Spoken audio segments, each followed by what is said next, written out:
My girlfriend Lily and I were talking the other day about ways we can save more money. We are both pretty frugal and like to save money when we can.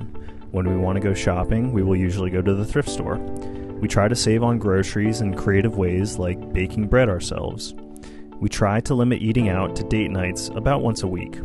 We do all these things, yet we still feel like there isn't much money for us left over to put into our savings.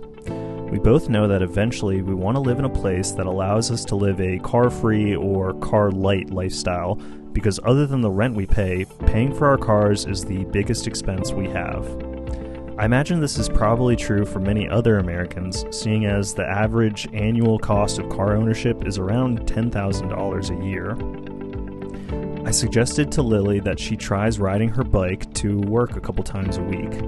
You'll get some exercise, save money on gas, and hopefully decrease the amount of maintenance we will need to do to your car. We love riding our bikes, so it'll be fun. That's what we thought until we actually gave it a try. I mapped out the route to try to take us away from the roads with heavy car traffic and poor bike infrastructure.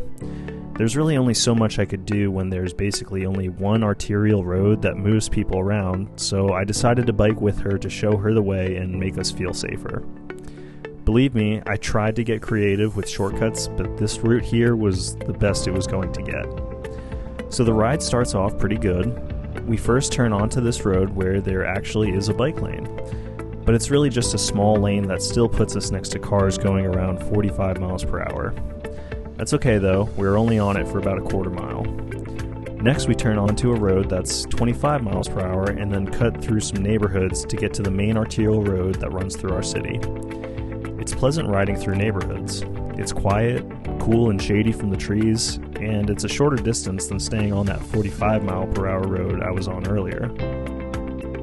Here's where the trip starts to get uncomfortable. This road has no shoulder.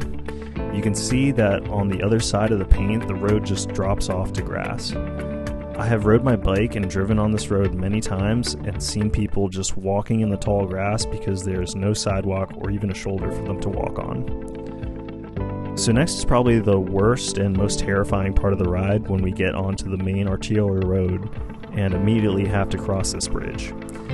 This is awful. The cars are going at least 45 miles per hour, and the shoulder is extremely small with little wiggle room. You can see how close the cars are passing by me when I'm on this bridge. I may seem like a madman for biking across this bridge, but I actually see many people biking across this bridge regularly.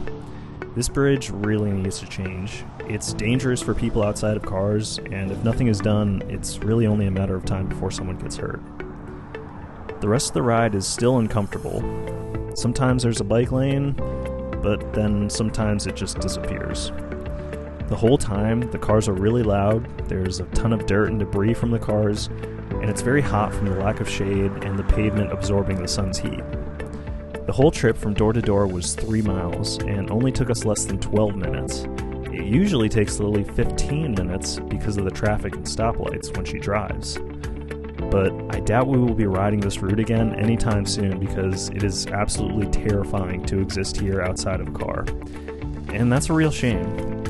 I've often felt that the place we live, and most of Florida, could be a cycling paradise because of the year-round warm weather and very flat terrain. But instead, we build these ugly roads that are constantly backed up with traffic. We can do better than this.